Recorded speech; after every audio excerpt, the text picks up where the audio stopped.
Assalamualaikum warahmatullahi wabarakatuh. Shalom Om Swastiastu, Namo Buddhaya, salam kebajikan.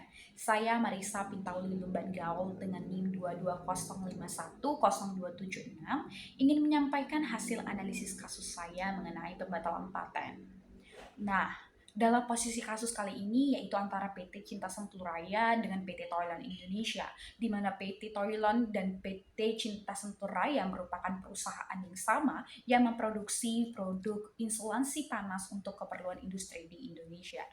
PT Toilan sendiri memiliki paten dengan nomor paten yaitu IDP 00296369B yang berjudul insulansi panas atau peredam panas yang diklaim atas nama PT Toilan Indonesia. Namun, PT Cinta Sentul Indonesia mengajukan gugatan ke pengadilan dengan terhadap paten yang diklaim oleh PT Toilan Indonesia. Lantas ada pertanyaan, apakah ada pelanggaran paten dan siapa yang melakukan pelanggaran paten tersebut?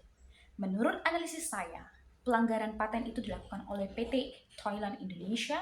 Mengapa? Karena proses dan produk yang sebagaimana diproduksi oleh PT Cinta Sentul Raya merupakan produk dan proses yang sama yang diklaim oleh PT Toilan sebagai paten mereka. Namun, insulansi panas ini telah ditemukan sejak tahun 1960-an dan sudah menjadi domain publik. Nah, ini melanggar ketentuan pasal 2 Undang-Undang Nomor 14 Tahun 2001 tentang paten. Mengapa? Karena dalam pasal 2 Undang-Undang 14 Tahun 2001 tentang paten ini memberikan kejelasan mengenai invensi yang diberikan paten itu adalah invensi yang baru. Namun pada insulansi yang diklaim oleh milik PT Toilan Indonesia ini tidak memiliki unsur kebaruan atau lack of novelty, sehingga ini disebut melanggar ketentuan paten. Kemudian, ia juga melanggar ketentuan paten pasal 2 ayat 2 di mana dikatakan mengenai adanya langkah inventif, yaitu langkah yang tidak terduga. Namun pada buktinya yang dilakukan oleh proses pembuktian di mana proses pembuatan insulansi panas ini dapat terduga oleh PT-PT lain. Karena apa?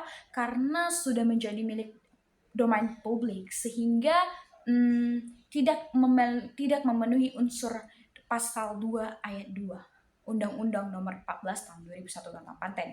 Yang ketiga, maka sesuai dengan ketentuan 91 pasal 91 ayat 1 huruf A Undang-Undang Nomor 14 Tahun 2001 tentang paten, pendaftaran paten insulansi panas milik PT Toilan Indonesia seharusnya tidak diberikan, dan karena paten itu telah melanggar ketentuan pasal 2. Oleh karena itu, jikapun adanya mereka telah mendapatkan paten dari Jenderal Haki, maka paten itu harus dibatalkan dan batal berdasarkan gugatan.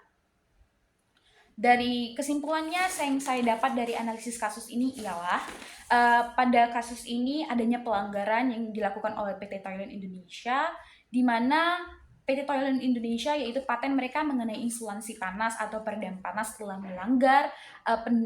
melanggar unsur-unsur yang ada pada pasal 2, baik itu ayat 1, 2, dan 3, yaitu mengenai ide yang harus baru, kemudian mengandung langkah inventif atau langkah tersebut tidak terduga, dan kemudian menurut pasal 7 juga paten tidak dapat dikatakan sebagai paten jika dia invensi tersebut tentang ketertiban umum. Maka dari itu insulansi yang diklaim oleh PT Toilan Indonesia merupakan paten milik mereka karena itu adalah sudah domain publik yang mana berarti milik ketertiban umum. Maka dari itu pada bab 4 tentang pembatalan paten, pada dasarnya mereka telah melakukan pelanggaran dan sesuai dengan pasal 91 ayat poin ke A ayat 1, gugatan tersebut diterima dengan berdasarkan pembatalan paten dengan batal demi gugatan. Sekian presentasi yang bisa saya sampaikan. Terima kasih dan mohon maaf.